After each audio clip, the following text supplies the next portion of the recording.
జంట చూడముచ్చటగా ఉంది కదూ. జీవితంలో ఇలా మనమంటే పడి చచ్చేవాళ్లుంటే దేన్నైనా సాధించగలమన్న ధీమా రెట్టింపవుతుంది. ఈ జంటను చూస్తే కూడా అదే అభిప్రాయం కలుగుతోంది. అబ్బాయి పేరు విజయ్ భాస్కర్, అమ్మాయి కల్పన. వీళ్ళిద్దరిది లవ్ మ్యారేజ్. అందుకే ఇద్దరి మధ్య అంత అటాచ్మెంట్ కుదిరింది. ఏమాత్రం తీరిక దొరికినా, వీకెండ్లో ఛాన్స్ లభించినా సినిమాలు, షికార్లు కామన్. తమ ప్రైవసీకి ఇప్పుడే భంగం ఎందుకనుకుని ఇప్పట్లో పిల్లలు కూడా వద్దనుకున్నారు. పక్కా ప్లానింగ్ తో తమ ఏకాంతాన్ని మరింత కాలం పెంచుకుంటూ పోతున్నారు. రొమాంటిక్ కపుల్ అంటూ లోకల్ గా పేరు తెచ్చుకున్నారు. వీళ్లను ఈ జన్మలో భగవంతుడు కూడా వేరు చేయలేడన్న అభిప్రాయం కలుగుతోంది. కానీ ఇది కలికాలం కదా. చూద్దాం ఏం జరుగుతుందో, వీళ్ల లైఫ్ ఏ టర్న్ తీసుకుందో.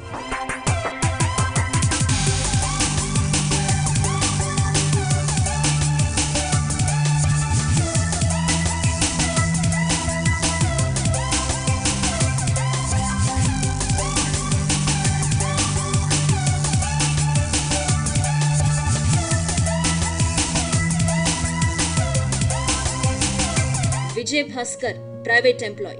అతని భార్య కల్పన హౌస్ వైఫ్. హైదరాబాద్ శివార్లోని ఇద్దరి మధ్య మునుపటి అటాచ్మెంట్ తగ్గిపోయినట్లు వాలకాన్ని గమనిస్తే అర్థం అవుతోంది. విజయ్ కుమార్ ఎంతగా కల్పనను దగ్గరికి తీసుకునేందుకు ప్రయత్నించినా ఆమె గతంలో మాదిరిగా రియాక్ట్ అవ్వటం లేదు. ఈ వ్యవహారం విజయ్ కి కాస్త బాధ అనిపిస్తోంది.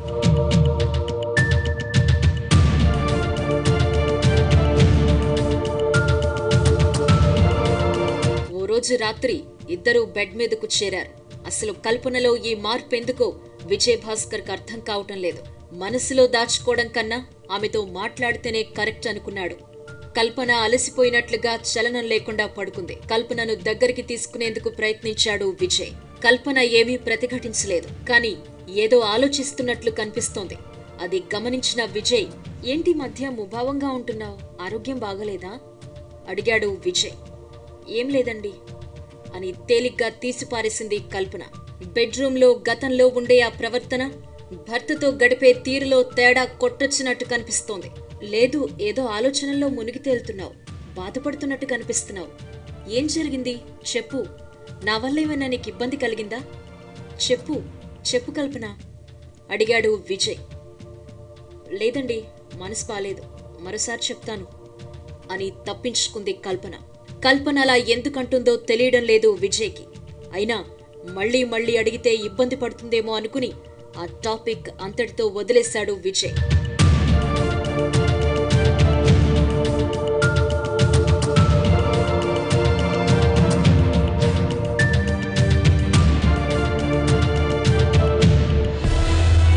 గతంలో వీకెండ్ వచ్చిందంటే దంపతులిద్దరూ షికారుకో, లాంగ్ డ్రైవ్ కో వెళ్లేవారు.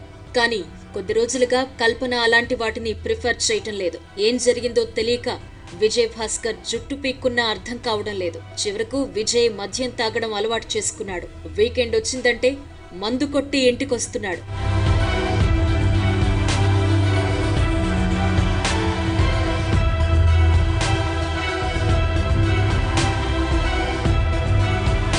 మరుసటి రోజు ఉదయం సుమారు 10 గంటలవుతోంది. విజయ్ భాస్కర్, కల్పన దంపతులుండే పటాన్ చెరుకు కనీసం 40 కిలోమీటర్ల దూరం. కీసర సమీపంలోని ఓ గ్రామ శివారు. నిర్మానుష్య ప్రదేశంలో విగత జీవిగా విజయ భాస్కర్. ఏదో పని మీద ఊరి శివార్లలోకి వెళ్లిన రాజేందర్ ఆ దృశ్యం గమనించాడు. మొదట ఎవరో పీకల దాకా మందు తాగి నిద్రపోతున్నాడేమో అనుకున్నాడు. కాని ఎందుకైనా మంచిదని కాస్త దగ్గరికెళ్లి గమనిస్తే చలనం లేదు. ఊపిరాడుతున్న ఆనవాళ్లు కనిపించటం లేదు. అంతే, ఒక్కసారిగా భయం పట్టుకుంది. ఎవడో చనిపోయాడు, మనకెందుకులే అనుకుంటున్నాడు ఒకసారి. పాపం, ఎవరో ఎక్కడి నుంచొచ్చాడో చూసి కూడా వదిలేస్తే అతని ఆనవాళ్లెవరు గుర్తుపట్టాలి? ఏదైనా అడవి జంతువు బారిన పడితే కనీసం శరీరం కూడా దొరకదు కదా. ఇలా పరిపరి విధాలుగా ఆలోచిస్తున్నాడు. నేను ఈ శవం సంగతి పోలీసులకు చెబితే రుజువులంటూ సాక్ష్యాలంటూ కోర్టు చుట్టూ తిప్పరు కదా అనుకుంటూ ఉండగానే కొన్నేళ్లుగా ఫ్రెండ్లీ పోలీసింగ్ అంటూ జరుగుతున్న ప్రచారం మదిలో మెదిలింది. జేబులో నుంచి సెల్ ఫోన్ తీశాడు. డయల్ 100కు కాల్ చేశాడు.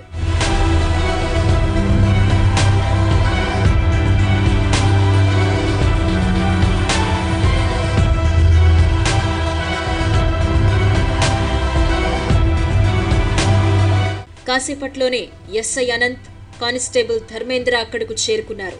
పోలీసులను చూడగానే ఎదురెళ్లిన రాజేందర్, సార్ నేనే సార్ డయల్ 100కి కాల్ చేశాను అన్నాడు.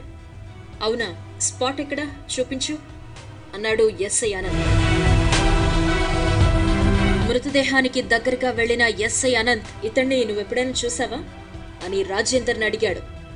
లేదు సార్, నాకు ఈ చుట్టుపక్కల చాలా మంది తెలుసు, కానీ ఇతను ఈ పరిసర ప్రాంతాలకు చెందినవాడు కాదని ఖచ్చితంగా చెప్పగలను సార్ అన్నాడు రాజేందర్.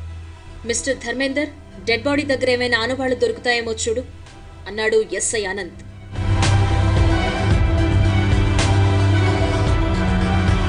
జేబులన్నీ పరిశీలించాడు ధర్మేందర్.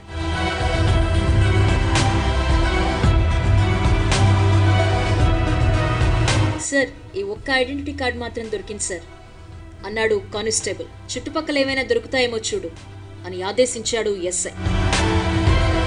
సరే సార్ అని చుట్టుపక్కల పొదల్లో మృతదేహం చుట్టూరా ఏమైనా దొరుకుతాయేమోనని చూశాడు కానిస్టేబుల్ ధర్మేందర్.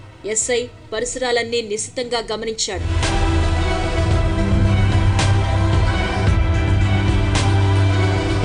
పరిసరాలన్నీ గమనిస్తే ఓ ముగ్గురు కలిసి మందు కొట్టినట్లు అర్థమవుతోంది. అక్కడ పడున్న ప్లాస్టిక్ గ్లాసులు, మందు బాటిళ్లు వాటికి నిదర్శనంగా తోస్తున్నాయి. మరి మిగతా ఇద్దరు ఎవరు? విజయభాస్కర్ ఎలా చనిపోయాడు? మృతదేహం మీద దెబ్బలేవీ లేవు. విషప్రయోగం ఏమైనా జరిగిందా? లేదంటే మందు ఎక్కువై చనిపోయాడా? లేదంటే ఎవరైనా ప్లాన్ ప్రకారం ఇక్కడికి తీసుకొచ్చి హత్య చేశారా? పలు కోణాల్లో ఆలోచిస్తున్నాడు ఎస్ఐ అనంత్.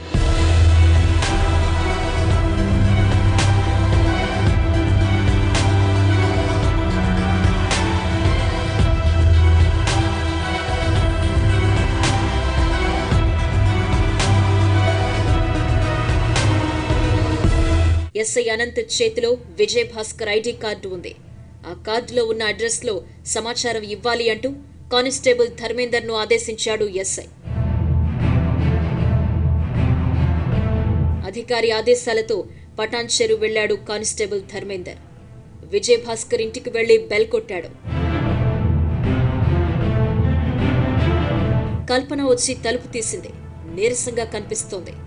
విజయభాస్కర్ మీకేమవుతారు అడిగాడు ధర్మేందర్. మా ఆయనే సార్, నిన్ననగా వెళ్లారు, ఇప్పటికీ రాలేదు. ఏం జరిగింది సార్? ఆయన గురించి ఎదురు చూస్తున్నాను అని ప్రశ్నించింది కల్పన. సారీ అమ్మా, విజయభాస్కర్ చనిపోయాడు. కేసర్ దగ్గర డెడ్ బాడీ దొరికింది చెప్పుకుంటూ పోతున్నాడు కానిస్టేబుల్. ఏంటి సార్ మీరు చెప్పేది? ఆయన అటువైపు ఎలా వెళ్లారు? ఎందుకలా జరిగింది? ఎవరు చంపేశారు అని కన్నీళ్ల పర్యంతమైంది కల్పన. అవును, మీకెవరి మీదైనా అనుమానం ఉందా ప్రశ్నించాడు ధర్మేందర్. లేదు సార్, ఆయనకు శత్రువులెవరూ లేరు. చంపాల్సిన అవసరం ఎవరికీ లేదు బదులిచ్చింది కల్పన. ఆయనకు మందు అలవాటు కూడా ఎక్కువగా లేదు. ఒకవేళ మందు ఎక్కువై చనిపోయి ఉండొచ్చు చెప్పింది కల్పన. సరే, మీ ఆయన డెడ్ బాడీ గాంధీ హాస్పిటల్లో ఉంది, మీరెళ్ళండి అని చెప్పి తిరుగు పయనమయ్యాడు కానిస్టేబుల్ ధర్మేందర్.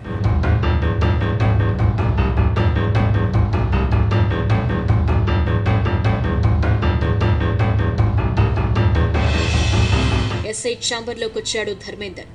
సార్, వాళ్ళకి శత్రువులెవరూ లేరంటోంది సార్. మందెక్కువై చనిపోయి ఉంటాడేమో అని అతని భార్య చెప్తోంది అన్నాడు కానిస్టేబుల్. కానిస్టేబుల్ అలా అనగానే సీన్ ఆఫ్ ఎఫెన్స్ ఓసారి మదిలో మెదిలింది ఎస్ఐ అనంత్కు. మిస్టర్ ధర్మేందర్, ఫాలో మీ అన్నాడు ఎస్ఐ.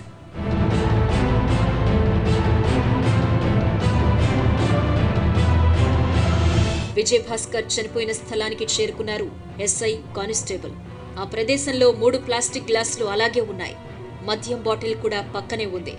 మద్యం తాగిన గ్లాసులను జాగ్రత్తగా ఓ కవర్లో వేయమన్నాడు ఎస్ఐ. ఎస్ఐ చెప్పినట్లే చేశాడు కానిస్టేబుల్. ఆ గ్లాస్ మీద ఇతనితో కలిసి మందు తాగిన వాళ్ల వేలిముద్రలు దొరకొచ్చు, మనకు సైంటిఫిక్ ఎవిడెన్స్ గా ఉపయోగపడతాయి అన్నాడు ఎస్ఐ అనంత్. ఆ వెంటనే ఖాళీ మద్యం బాటిల్, పక్కనే ఉన్న మూత కూడా తీసుకురమ్మన్నాడు.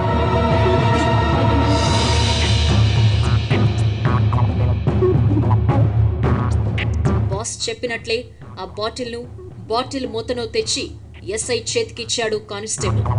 బాటిల్ పై ఉన్న లేబుల్ ను జాగ్రత్తగా పరిశీలించాడు SI Anant.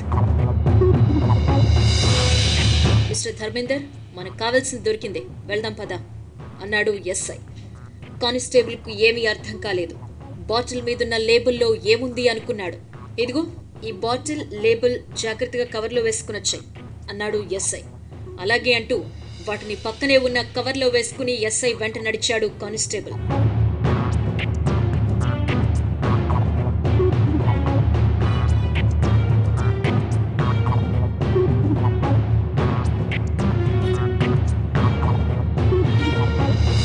SI Anant, constable Dharmender, excise SI Bhaskar ఛాంబర్లోకి అడుగుపెట్టారు. అనంత్ను చూడగానే లేచి షేక్ హ్యాండ్ ఇచ్చాడు ఎక్సైజ్ ఎస్ఐ భాస్కర్.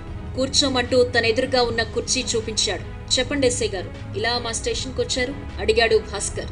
ఒక కేసు ఇన్వెస్టిగేషన్ లో మీ సాయం అవసరమైంది సార్. మాకు మద్యం బాటిల్ దొరికింది. అది ఏ షాప్ లో నుంచి కొన్నారో లేబుల్ ఆధారంగా కాస్త ఇన్ఫర్మేషన్ కావాలి. ఓ మర్డర్ కేసు సాల్వ్ అయ్యేందుకు అవకాశం ఉంది అన్నాడు ఎస్ఐ అనంత్. ఓహ్, దానికేముంది, ఓసారి ఆ లేబుల్ ఇవ్వండి అన్నాడు ఎస్ఐ భాస్కర్. ఆయన అడగగానే వెనకాల నిల్చున్న ధర్మేందర్ ముందుకొచ్చి తన చేతిలో ఉన్న బాటిల్ లేబుల్ ను టేబుల్ పై ఉంచాడు. బాటిల్ మూత తీసి పట్టుకున్న ఎస్ఐ భాస్కర్ లేబుల్ పరిశీలించాడు.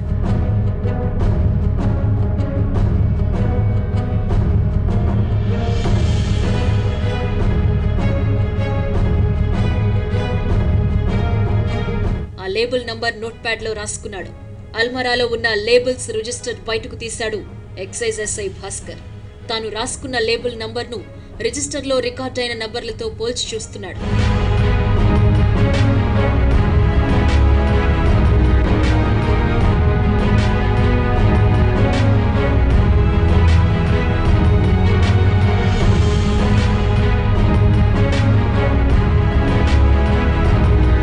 అలా రిజిస్టర్ చూస్తూ చూస్తూ ఓ చోట ఆగిపోయాడు.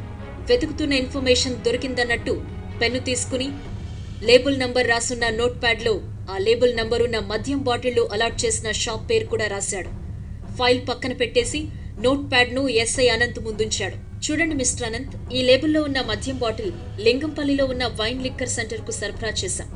4 రోజుల క్రితం ఇది ఆ షాప్ కు వెళ్ళింది అని డీటెయిల్స్ వివరిస్తున్నాడు. Thank you very much. ఓ మర్డర్ అయిన వ్యక్తి పక్కనే ఈ మద్యం బాటిల్ ఉంది. దీని ఆధారంగా అతని వెంట ఎవరు వెళ్లారో తెలుసుకునే అవకాశం ఉంటుంది అని అక్కడి నుంచి బయటకు నడిచాడు ఎస్ఐ అనంత్. నేరుగా వైన్ లిక్కర్ సెంటర్ కు వెళ్లాడు ఎస్ఐ అనంత్. ఆయనతో పాటు కానిస్టేబుల్ ధర్మేందర్ ఉన్నాడు. వాళ్ళ ఆఫీసులో ఉన్న సర్వర్ రూమ్ లో కూర్చుని హత్య జరిగిన రోజు ఆ షాప్ లో నుంచి ఎవరెవరు మద్యం తీసుకువెళ్లారో సీసీ కెమెరా ఫుటేజ్ పరిశీలించాడు. అలా పరిశీలిస్తున్న సమయంలో విజయ్ భాస్కర్, అతని వెంట మరో 2 వ్యక్తులు ఆ మద్యం బాటిల్ కొన్న దృశ్యాలు రికార్డ్ అయ్యాయి. ఆ ఫుటేజ్ ని రికార్డ్ చేసుకుని తీసుకురావాలంటూ కానిస్టేబుల్ ధర్మేందర్ ను ఆదేశించాడు ఎస్ఐ అనంత్.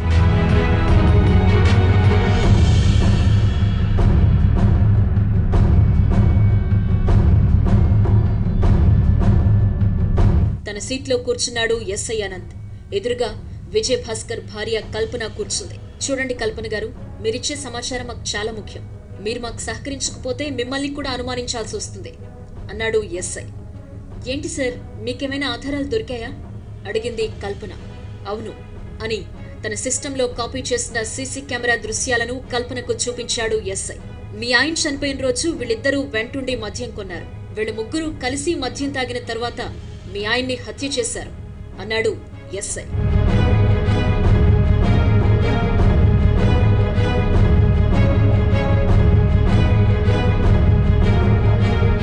ఎస్ఐ అంతా చెప్పుకుంటూ పోతుంటే కల్పనకు భయం పట్టుకుంది.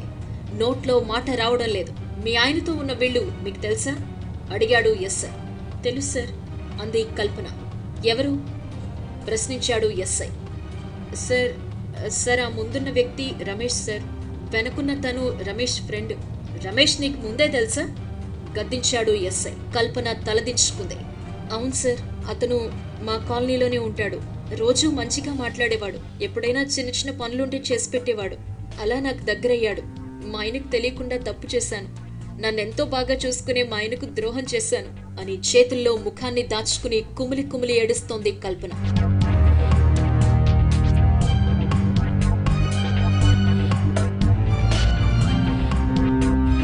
ఇప్పుడేడ్చి ఏం లాభం? మరి మీ ఆయన చంపేసే అవసరం అతనికి ఏమొచ్చింది అడిగాడు ఎస్ఐ. 4-5 సార్లు మా ఆయన్ని అడ్డు తొలగిస్తా అని రమేష్ నాతో చెప్పాడు సార్. నన్ను పెళ్లి చేసుకుంటానని అన్నాడు. చాలా డబ్బున్న మనిషి. మనకు కష్టాలే ఉండవని కూడా చెప్పేవాడు. కానీ అన్నంత పని చేస్తాడని అనుకోలేదు సార్ అని మళ్ళీ కన్నీళ్లు పెట్టుకుంది కల్పన.